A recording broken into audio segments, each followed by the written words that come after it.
سايتور باتبي لما لبو كوس وفي كوس بيكون تري بوليسكو جباتو قبيتوري إذا جباك أنا قبي كان رتمو جبا ستي سولفا كان رجل سولدا أرارا كان كيس جروتو جبي سكتي نك قبي فيتي الرأي كمودن دي أوسين توتي قال أوسو توتو كوتي أوغاتو كورجين إذا ولا سيجارات ديبيو كوتي أوسي سنتو دكانا شبتنا تطري أبو زلالم جزاوي في عديزن نبش جزاو كان نفن مقالة في تيروتو أبو زلالم إبي أرادا داداتين أكاك أبماني في لمني ساني إبي لبئي ساني جلت إيتاون أكا سان ركباتوري ندبتو أبو زلالم إبين إساني كن درنج ما سببي تأيف ماتين إساني اتيادني غرول دا كريستيانا أرارواك أيو أكا دفن اتهمان أبو زلالمس دبي أبولون إساني دبتن كان ولي قالون بقى وقاسو الدومي تربا باتني قرشيكو مشان لك إفتني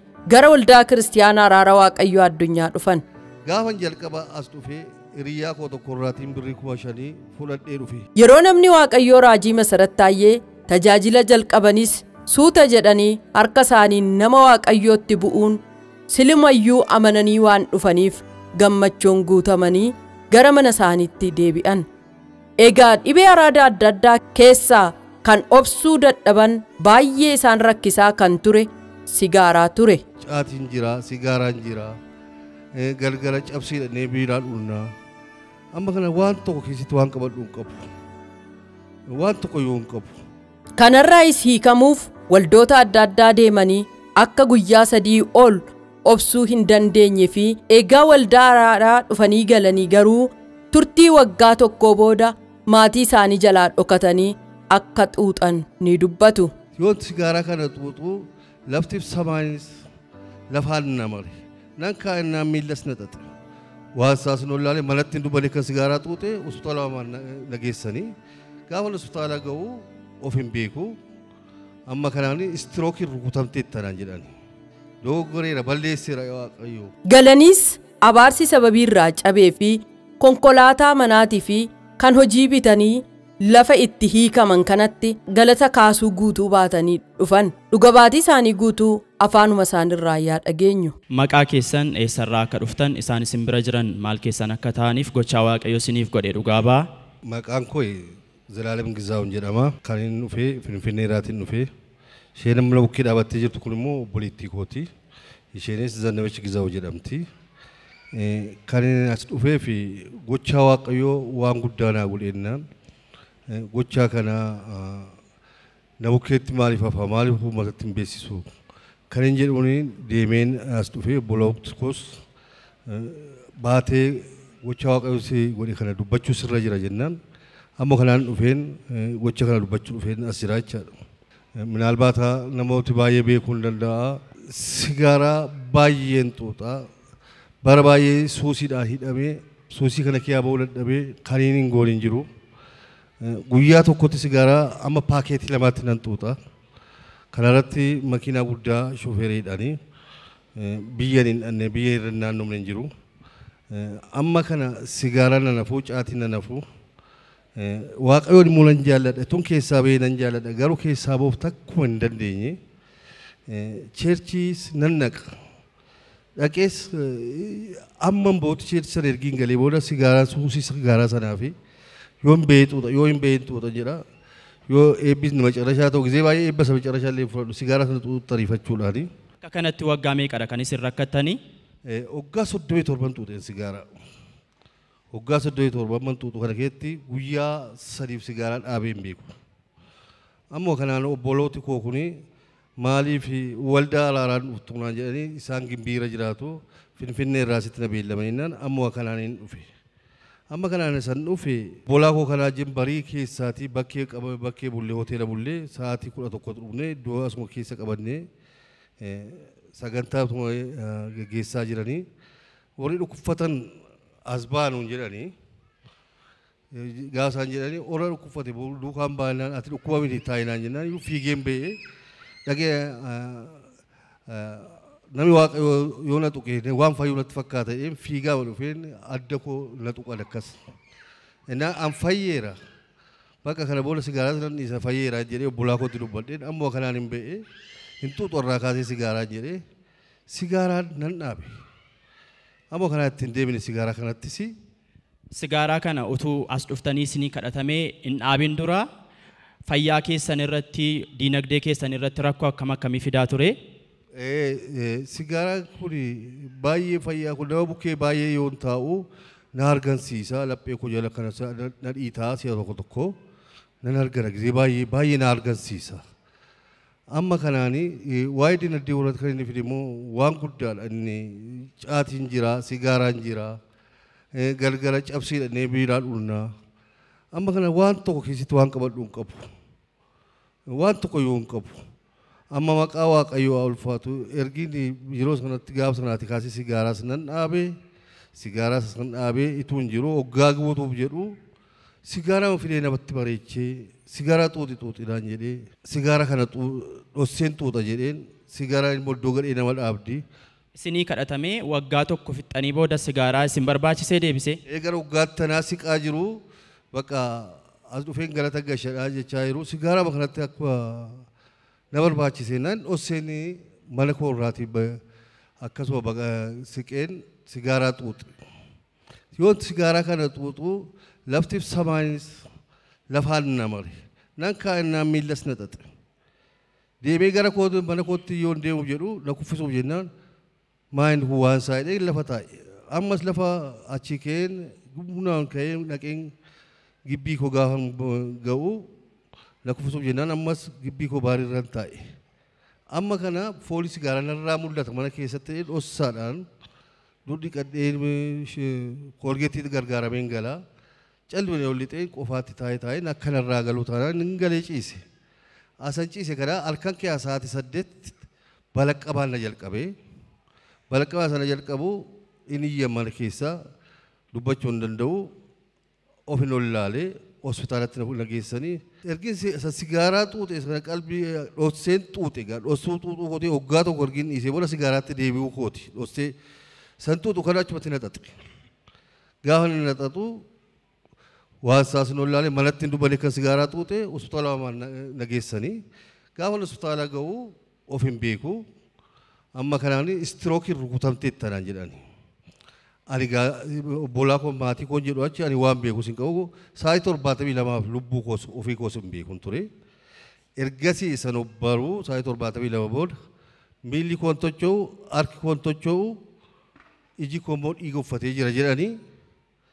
Ergasii booda miila koo tocho'uuf nan na didee harki koo didee nan maal Waaqayyoo waan namarratti jibbu uma koo kana goote jedheen ilmaan wakoon dhangalaasee achii ciisee dogoggoreera balleesseera Waaqayyoo jedhee kan dubbadhee ergasii booda irriba biyyan jirree deebisee achumatti ituma ciisee duddaan jiru. Ergisiin kadhannaa kana kadhattanii booda jechuudha. Ergasii booda irriba sana natti sagadhiise amma achiitii akka lobbare ilaalaa miilli koo tocho'e. Ofiisi namanne miila koo bitaa sin tocho'e mirgi sin tocho'e harki koo inni mirgaa sin tocho'e inni bitaa sin tocho'e maa inni paralaayizidii nan goonechaadha wanti kun istirooki ergii ta'e jedheennan arrabi koo dubbachuu nan yaale gaa dubbadhu obboleettii koo waame isheenis hin boosse anis himimmaan hin jireen gadhiisee nan booye nan fayyee jedheen achiitii kottaa ol laqabaa na kaasaan jedhee lakkaa istirookiin yeroo sanaaf gara tokkotti gara bakka mirgaatti na harkisee deemuu hin danda'u yoo na qabanii na deema bultii 7 yoo narraan turre ammoo kanaan istrookii sanarraas ituu dhaqaabi koo sin irratiin ituu maali sin irratiin Waaqayyoo kana keessaa na baasee kanaafi Waaqayyoo naa galateeffadha. Waaqayyoon galateeffannaaf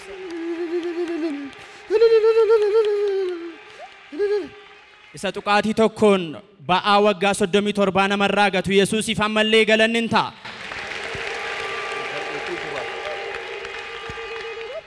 Haa ta'u iyyuu ammoo waa'ee karaa ikoonoomis duraan baay'ee birriin kunis isaan kun na rakkisa ture. Ergii mana as dhufee ergii man fayya kana fayyeeti booda gaafan jalqaba as dhufee hiriyaa koo tokko irraatiin birrii 5,000 fudhadhee dhufe. Ergasiitii liqeeffadhee nan kaffaledheen ammoo kanaan as dhufee ergiin asii gaafa sigaara kanas ergiin gara Waaqayyoottis jilbeeffachuutti ka'ee kaasee konkolaataa ittiin deemus konkolaataa manaas bitadhee ergasii booda maqaa waaqayyoo alfaatu ofirrayyuu darbee mana koo jijjiiraa guddaa godhee mana koo addasee ofirra darbee firoota koos gargaaraan jira. Kanaaf ammas guddaatti waaqayyoon naa eebbisa. Galateeffannaaf sabni daballee.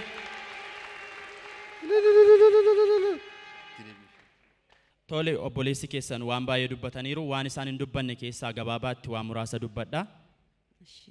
Maqaa waaqayyoo bara baraan kan galateeffame haa ta'u dursee waaqayyoo akka ittiin akka fuula isaa duratti dhugaa baanuun fuula saba isaa fuula isaa nu dhaabe maqaan isaa bara baraan galateeffamu. Waan gochaa obboleessa koof waaqayyoo godhee jalqabaa kaasnee tun dubbanna jennee waan dubbatameeyyuu dhumu miti garuu obboleessi koo kuni manuma waaqayyoo keessa ture.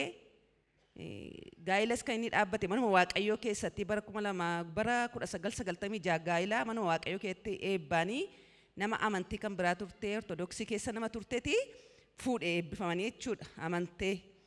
Garuu gatiin gooftaatti jajjabaachuu hin dandeenye suusii kanarraa adda ba'uu gatiin hin dandeenyee fi isheen deebitee gara waldaa masa duraan turte sanatti deebitee akka obboleessi koo asirraa dubbatu miti. Obboleessa koo jabaatu qabee ture. Isa jabaa kana qabe kanarratti immoo jabaa isa ta'e isa lafa kanarra jiru isa waldaa araaraa kana keessa jirutu jabeessee gatiin inni qabeefiti irraa hiikamuu danda'e. Maqaa waaqayyoo bara baraan kan galateeffame haa ta'u. Amiin.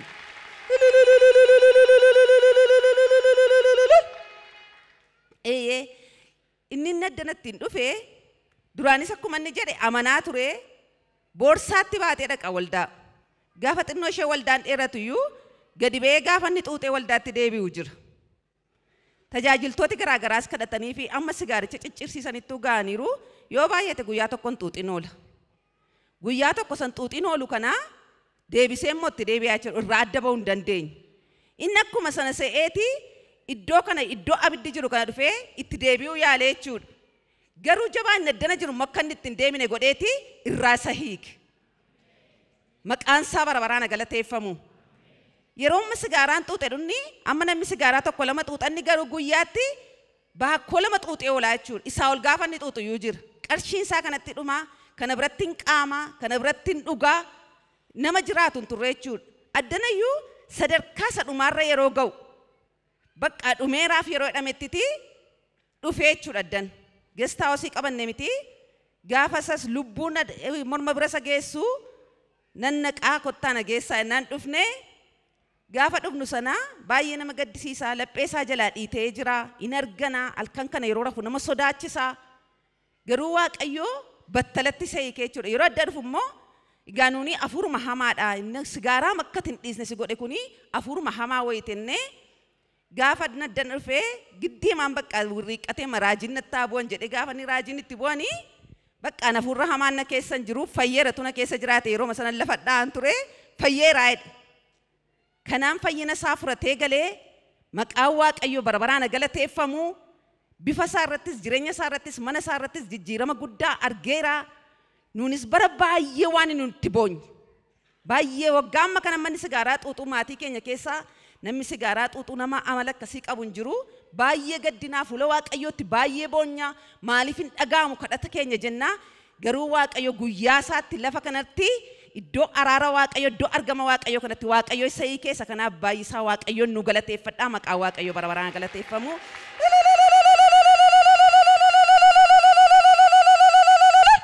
Ammallee daballee sabni waaqayyoon hin galateeffannaaf.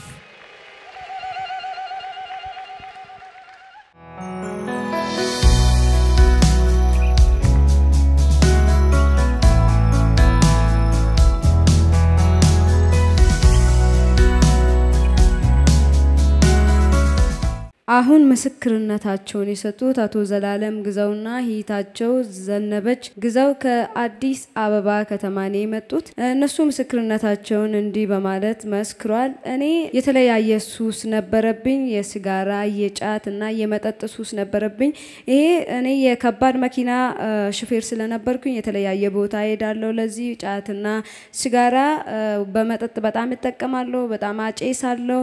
እኔ በቀን 2 ፓኬት በላይ ነው የሚያጨሰው እንዲህ በጣም ይቸገር ነበር። ለ37 ዓመታት በዚህ ሱስ ተቸገርኩኝ። ከዚህ ሱስ ለመላቀቅ በብዙ ጥረት አድርጌያለሁ፣ ግን ምንም አልተሳካልኝም። አንዱ ለቀንቷለሁ፣ ከዛን ደግሞ ተመልሼ አሁንም ወደዛው ይመለሳለሁ።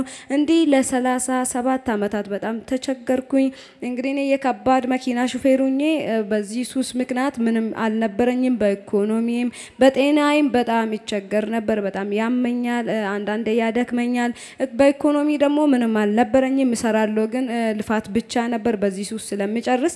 እንዲሁ ለ37 ዓመታት ተቸግሬ እህቴ ወደዚህ እንድመጣ ነገረችኝና አንተ ወደ አራራ ዋቀዮ ቤተክርስቲያን መምጣት አለብህ አለችኝ። እኔ እንግዲህ እዚህ ሳልመጣ በፊት እኔ ወደ ቤተክርስቲያንም ሲሄድ ሲጋራ ይዤ ነበር የምሄደው። ከቤተክርስቲያን እየወጣሁኝ ከዛ አገልግሎት ጨርሼ እስኪወጣ እንኳን በጣም ያጣድፈኝ ነበር ያ ሱስ። እንዲህ በጣም እቸገራለሁ፣ ሲጋራ ይዤ ወደ ቤተክርስቲያን እሄዳለሁ። ለ37 ዓመታት እንግዲህ በጣም ተቸገርኩኝ። እንዲሁ እየተቸገርኩኝ ወደዚህ ወደ አራራ ዋቀዮ አዱኛ ቤተክርስቲያን መጣሁኝ። እዚህ ሲመጣ የእግዚአብሔር ሰው ለታመሙ ሰዎች ይጸልዩ ነበርና የእግዚአብሔር ሰው ነብይ መሰረት ታዬ ወደዚህ ወጣሁኝና ከነሱ ጋር ተጸለየልኝ፣ እጅ በመጫን ጸለዩልኝ። ከዛን ቀን ጀምሮ እኔ ለአንድ አመት ያን ሲጋራ ሱስ የጫትና የመጠጥ ሁሉም ከኔ ላይ ተቋረጠ። መጀመሪያውንም የሲጋራ ሱስ በጣም ስለሚያስቸግረኝ ከአንድ አመት በኋላ አሁንም ያ ሲጋራ ሲያስፈልገኝ ያ ሲጋራ ለማጨስ ከቤት ራኩኝና ያ ሲጋራ ለማጨስ ሞከርኩ ወይ ደግሞ አጨስኩኝ። እንግዲህ ሲጋራ ስታጨሱ ጥሩ ቦታ አትቆሙምና ከቤቴ ርቄ ነበር ሲጋራን ያጨስኩት። ያን ሲጋራ ካጨስኩኝ በኋላ ከተቀመጥኩበት ቦታ መነሳት አቃተኝ። እግሬም እጄም ሁሉ ነገር የተያያዘ እንዲሁ ያልኩኝ በግድ ወደ ቤቴ ገባውኝና ያመመኝ እጄተኛውኝ ለሊት 8 ሰዓት አካባቢ ሲሆን በጠና ታመምኩኝ፣ አስታወከኝ። ከዛ ቤተሰቦቼ ወደ ሆስፒታል ወሰዱኝ። እንግዲህ እኔ ለ72 ሰዓታት ራሴን አላቅም ነበር። በጣም አሞኝ ነበር። እጄ እግሬ ሁሉ ነገር ሽባ ሆኖ ነበር። ሐኪም ቤት ስታይም ስትሮክ እንደሆነ ነገሩኝና በጣም ታምሜ ነበር። እኔም ቤተሰቦቼ እኔ ጋር ሆኖ በጣም እያለቀሱ ነበር። እኔ ከ72 ሰዓታት በኋላ ራሴ ስነቃ እጄ አይነሳ ምግሬ ሁሉ ነገር ሽባ ሆኖ ነበር። እኔም በጨረሻ እንዲሆን እንደ እግዚአብሔር ሆይ ብዬ በጣም አለቀስኩኝና ምረት አድርግልኝ ብዬ እዛው ሆኖ ተኝቼ እግዚአብሔርን ምረት ለመንኩኝ። ከዛን እንቅልፍ ወሰደኝና ከእንቅልፌ ስነቃ እጄም እግሬም ሁሉ ነገሬም ደና ሆነ። ወደ ቤቴ ተመልሼ ገባሁኝ። ከአንድ ሳምንት በኋላ ነፃ ሆንኩኝ። እኔ ነፃ ከሆንኩኝ በኋላ ወደ ሲጋራም ወደ ጫትም ወደ መጠጥም አልተመለስኩም። እግዚአብሔር ከዛ ሱስ ሙሉ በሙሉ ነፃ አደረገኝ። እኔ በመጀመሪያ የከባድ መኪና ሹፌር ስለነበርኩኝ በጣም ይሰራለሁ፣ ግን ምንም በኢኮኖሚ ምንም አልነበረኝም። ከዛን ወዲህ የቤት መኪና ገዛሁኝ፣ ቤቴን አሳደስኩኝ። ከራሴ ማልፌ ሰውን ረዳለሁ። እግዚአብሔር በዚህ ሁሉ ባርኮኛል። አሁን ሰው እኩል ቆማለሁ ብሎ መስክሯል።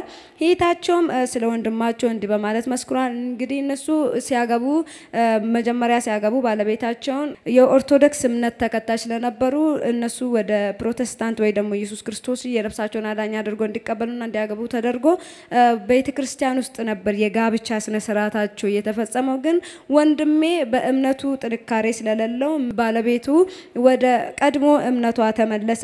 እዛ እየሄደች ታመልካለች። ወንድሜ በእምነቱ ጥንካሬ ስላልነበረው እንዲህ ያለን ከኛ ቤተሰብ ውስጥም በዚህ ሱስ የሚቸገር ሰው ስለሌለ እኛ ለብዙ አመታት በጣም እንጸልይ ነበር። እግዚአብሔር ወይ ለምን አሰማንም ብለን በጣም እናጎረምርም ነበር። እግዚአብሔር በመጨረሻም እዚህ መተን የእግዚአብሔር ሰው ነብይ መሰረት ታዬ ከጸለውለት በኋላ ያ እሱ በመጨረሻም ሊመለስበት ሲል እንኳን እግዚአብሔር በህመም ሰበብ አድርጎት ሙሉ በሙሉ ከሱስ በሽታ ነፃ አደረገው። ለ37 አመት ያስለቀሰን ያስቸገረን ኢየሱስ በሽታ ከወንድሜ ላይ ተቋረጠ። ይሄን ማድረግ ለሚችል ለኢየሱስ ክብርና ምስጋና ይሁንለት ብሎ ያመሰገኑ መስክረዋል። እኛም ለዚህ ሁሉ ለኢየሱስ ክብር እንሰጣለን።